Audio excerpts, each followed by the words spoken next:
A educação não formal, ela ainda é um tema muito novo no Brasil. Fora, né, na Europa, Canadá, os museus são muito visitados, eles são muito explorados, inclusive com função de ensinar, né, de aprender. Então, essa cultura de museu, acho que agora que ela está começando a ser vislumbrada pelo público brasileiro.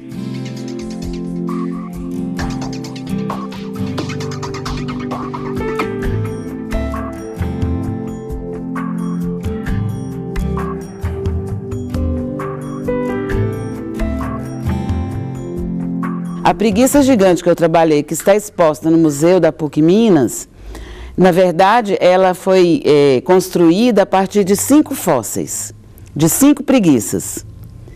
E como elas não estavam inteiras, então se montou dessas 5 preguiças, uma preguiça para fazer o molde daquela preguiça que está exposta no museu. Então ela é muito altiva, né?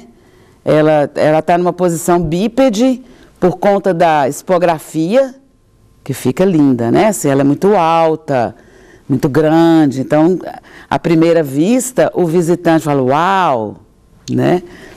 Mas, na verdade, ela pode trazer obstáculos epistemológicos graves para a aprendizagem de ciências. Por exemplo, a preguiça gigante, ela não é bípede, ela é quadrúpede. Então, no primeiro momento, o visitante pensa, ou pode pensar, o visitante que não tem um conhecimento prévio sobre aquele animal, ele pode pensar que ele é bípede. Na verdade, ele só fica bípede quando ele vai se alimentar de folhas nas copas das árvores. Ele ficava bípede, né? Então, assim, no primeiro momento também, as pessoas inferem que é um animal carnívoro. E a preguiça gigante não é carnívora, ela é herbívora. Porque ela se alimenta, né? Aí como que se sabe, né, que ela era herbívora? Então tem todo um trabalho, assim, científico, né, por trás, dentição, né, arcada dentária, para verificar os hábitos mesmo desse animal. Utilizei para estudo a preguiça gigante do Museu da PUC Minas, do Pontifícia Universidade Católica de Minas Gerais. Então é um museu praticamente voltado para a questão da paleontologia, né? E porque nós temos muitos sítios arqueológicos em Minas, na região de Lagoa Santa, próximo ao aeroporto de Confins, e na região do Triângulo Mineiro, Uberaba, Peirópolis, um bairro de Uberaba, onde foram encontrados vários fósseis. Mas o que acontece? Esses fósseis não são encontrados inteiros, né? Ou se são encontrados inteiros, eles não servem para expografia, para serem expostos. Por quê? Porque para o objeto ser exposto, ele precisa de ter uma mobilidade. E com medo de estragar aqueles fósseis, então geralmente eles ficam na reserva técnica do museu. E aí são confeccionados moldes para que se façam esses fósseis, réplicas desses fósseis. Inclusive o Museu da PUC Minas, ele é um museu de ponta na confecção de moldes, de exemplares paleontológicos. Então ele faz permuta, então um museu até de fora manda um objeto para o museu e o museu manda o molde como troca, né? É uma moeda de troca do museu, são esses moldes. Então, assim, é bem interessante o trabalho que eles fazem.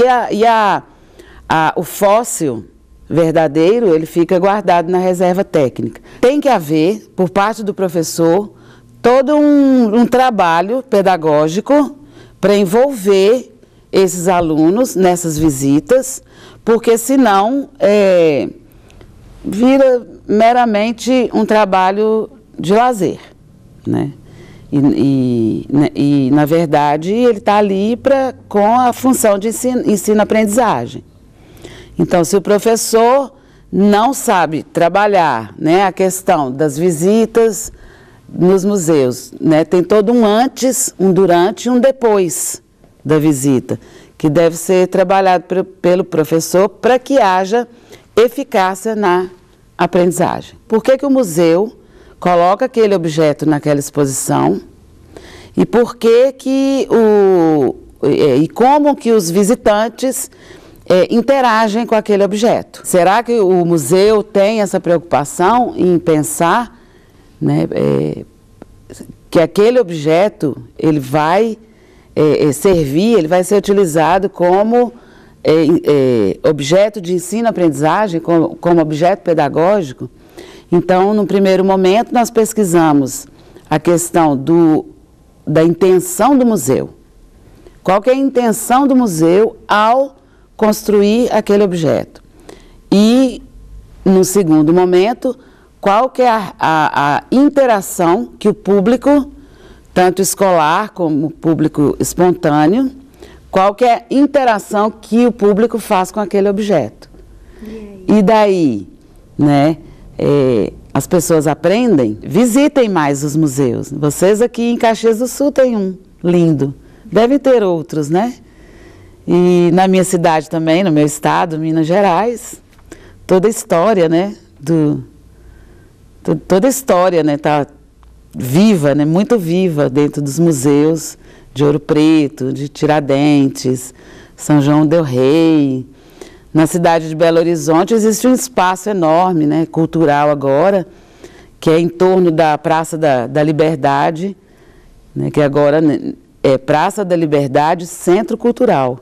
Então existem vários museus ali no entorno da praça, né, o Museu das Minas e do Metal, Centro Cultural Banco do Brasil, Casa Fiat de Cultura.